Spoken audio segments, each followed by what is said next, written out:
Halo anak-anak kami, salam sehat, salam sejahtera, dan selamat bertemu kembali pada pembelajaran kali ini, pembelajaran prakarya.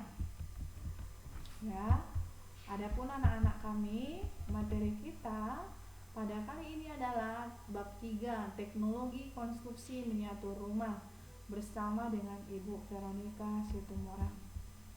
Nah, anak-anak, tujuan pembelajaran kita ada dua. Yang pertama, peserta didik mampu menjelaskan pengertian teknologi dan jenis-jenisnya.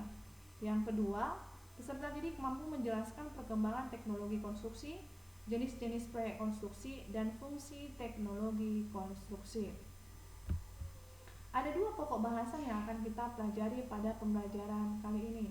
Yang pertama adalah mengenal istilah teknologi, dan yang kedua, teknologi konstruksi.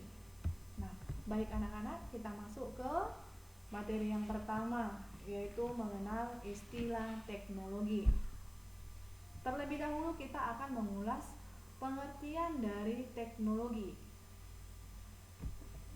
Menurut Kamus Besar Bahasa Indonesia, bahwa kata teknologi mengandung arti metode ilmiah untuk mencapai tujuan praktis, atau boleh kita sebut sebagai ilmu terapan. Yang kedua, keseluruhan sarana untuk menyediakan barang-barang yang diperlukan bagi kelangsungan dan kenyamanan hidup manusia. Jadi dapat kita simpulkan bahwa teknologi merupakan ilmu pengetahuan terapan untuk mewujudkan kenyamanan dan kemudahan hidup manusia. Sekali lagi, teknologi merupakan ilmu pengetahuan terapan untuk mewujudkan kenyamanan dan kemudahan hidup manusia. Ini dia. Teknologi yang ada saat ini merupakan hasil dari perkembangan ilmu pengetahuan dan teknologi. Di zaman sekarang anak-anak kami, manusia itu sangat bergantung pada teknologi. Hal tersebut membuat teknologi menjadi kebutuhan dasar setiap orang. Dari kaum tua hingga kaum muda, dari para ilmuwan hingga orang awam menggunakan teknologi dalam berbagai aspek kehidupannya. Bahkan petani yang bekerja di ladang pun mereka menggunakan teknologi untuk meningkatkan hasil panennya. Misalnya mereka menggunakan traktor mesin. Mengapa mereka menggunakan traktor mesin? Karena traktor mesin itu dianggap lebih cepat dan efisien jika dibandingkan dengan bajak yang ditarik oleh seekor kerbau. Nah, contoh lain misalkan adalah telepon ataupun ponsel. Kalau orang tua kita zaman dulu ingin menghubungi anaknya yang ada di perantauan atau saudaranya yang ada di tempat jauh, mereka itu menggunakan yang namanya surat. Tetapi dengan perkembangan teknologi saat ini, mereka sudah lebih mudah berkomunikasi dengan saudara yang ada di tempat jauh atau anak-anak yang di tempat jauh dengan menggunakan ponsel. Cukup mereka mengambil ponsel, kemudian temukan nama yang akan dicari atau yang mau dihubungi. Oke, tekan tombol hubungi. Nah, itu dia enaknya teknologi zaman sekarang. Nah, yang berikutnya anak-anak, kita akan membahas tentang jenis-jenis teknologi. Ada 5 jenis-jenis teknologi. Yang pertama adalah teknologi peralatan rumah tangga. Disebut teknologi peralatan rumah tangga karena teknologi itu mutlak digunakan untuk membantu kegiatan rumah tangga. Misalnya apa? Lampu, jam dinding, mesin cuci, mesin penghisap debu, kompor, kipas angin, dan pemotong rumput. Anak-anak, contohnya mesin cuci. Zaman sekarang kita udah lebih dimudahkan untuk membersihkan pakaian kita dengan memasukkannya ke dalam mesin cuci saja. Kita tidak capek mencuci lagi dengan menggunakan tangan secara manual. Kita ambil kain kotor, masukkan ke dalam mesin cuci, tinggal tekan tombol X, Y, dan Z, selesai. Kita tunggu dalam beberapa waktu, kain kita itu sudah bersih. Kita tinggal menjemurnya. Nah, yang berikutnya, yang kedua ada teknologi produksi. Disebut teknologi produksi karena memang teknologi yang digunakan itu mutlak untuk membantu kita memproduksi atau menghasilkan suatu barang. Misalnya apa?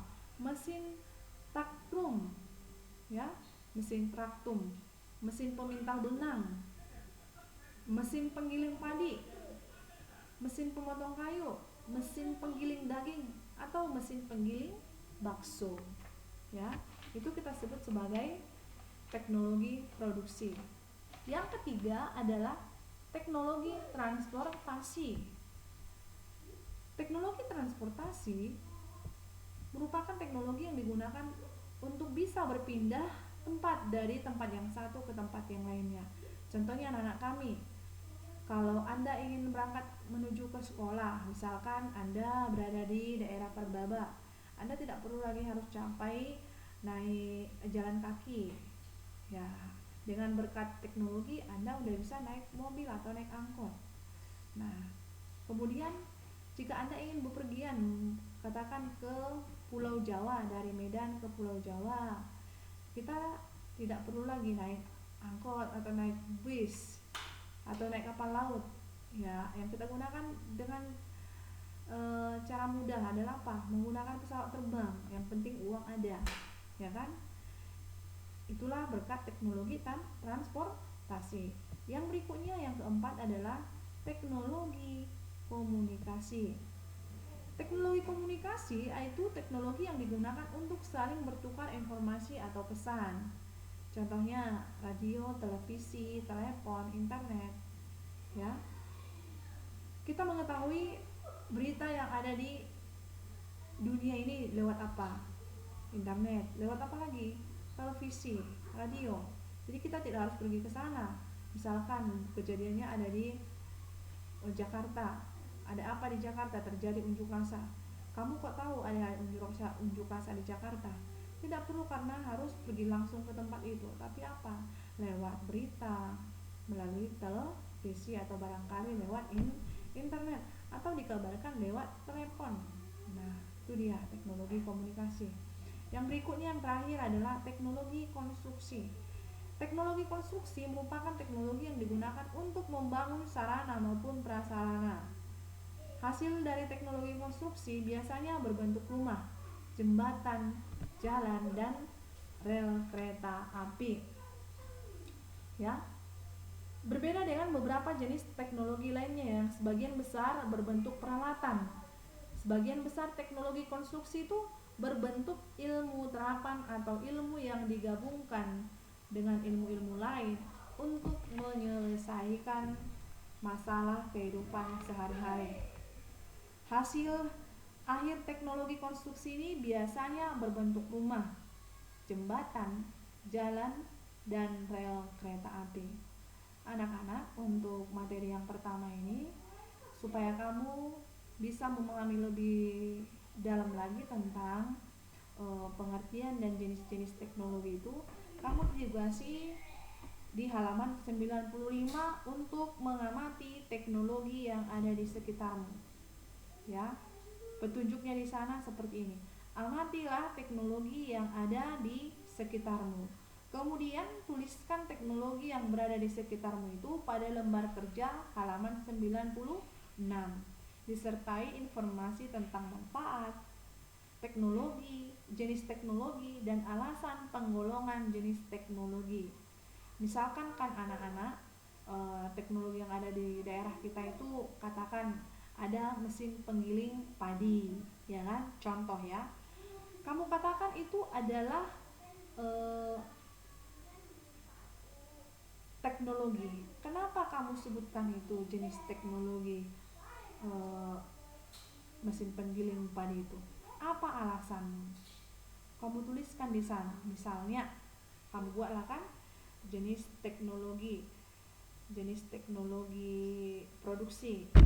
Ya, apa alasanmu mengatakan bahwa mesin penggiling padi itu merupakan jenis teknologi produksi? Nah, buatlah hasilnya nanti atau jawabanmu di halaman 96. Kalau di sana tertera nama kelompok, nama anggota kelas, tidak usah itu kamu tuliskan, cukup kamu buat namamu. Ya, kelas berapa kamu. Kemudian kau daftarlah hasil teknologi yang ada di daerah sekitarmu itu. Oke, itu dia untuk materi yang pertama. Sekarang kita masuk ke materi yang kedua, yaitu teknologi konstruksi. Ada 3 pokok bahasan yang kita ulas pada teknologi konstruksi ini.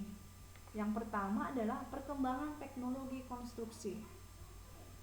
Seiring dengan perkembangan ilmu pengetahuan, manusia mulai memanfaatkan apa yang ada di alam, seperti batu, tanah, kayu, sebagai bahan untuk membuat infrastruktur dan bangunan. Ya, ilmu pengetahuan teknologi mengalami perkembangan yang sangat pesat. Pada akhirnya manusia mulai menggunakan bahan-bahan olahan hasil rekayasa dari bahan alam maupun industri yang dinilai memiliki kekuatan, keindahan, kepraktisan lebih tinggi dibanding dengan bahan-bahan dari alam tadi. Nah, yang kedua, misalnya dahulu sebagian besar masyarakat Indonesia menggunakan bilik kayu ataupun bambu sebagai dinding rumahnya. Akan tetapi saat ini hampir sebagian besar masyarakat Indonesia telah banyak memilih tembok yang terbuat dari semen dan batu bata sebagai dinding rumahnya. Karena apa? Karena tembok dianggap lebih kukuh dibanding papan ataupun bambu tadi. Nah, saat ini telah banyak bangunan hasil rekayasa manusia yang memberikan pengaruh positif dalam kehidupan manusia. Nah, yang berikutnya adalah jenis-jenis proyek konstruksi. Ada 4 jenis-jenis proyek konstruksi. Yang pertama, proyek konstruksi bangunan, perumahan atau permukiman, atau kita kenal dengan istilah residential construction. Mencakup proyek pembangunan tempat tinggal seperti rumah, perumahan villa, atau barangkali hotel atau apartemen. Nah, yang berikutnya adalah proyek konstruksi bangunan gedung atau building construction. Merupakan tipe pekerjaan atau proyek yang banyak dilakukan karena menekan pada pertimbangan konstruksi dan teknologi praktis. Yang ketiga adalah proyek konstruksi teknik sipil atau heavy engineering construction. Proyek ini merupakan proses penambahan infrastruktur pada lingkungan terbangun.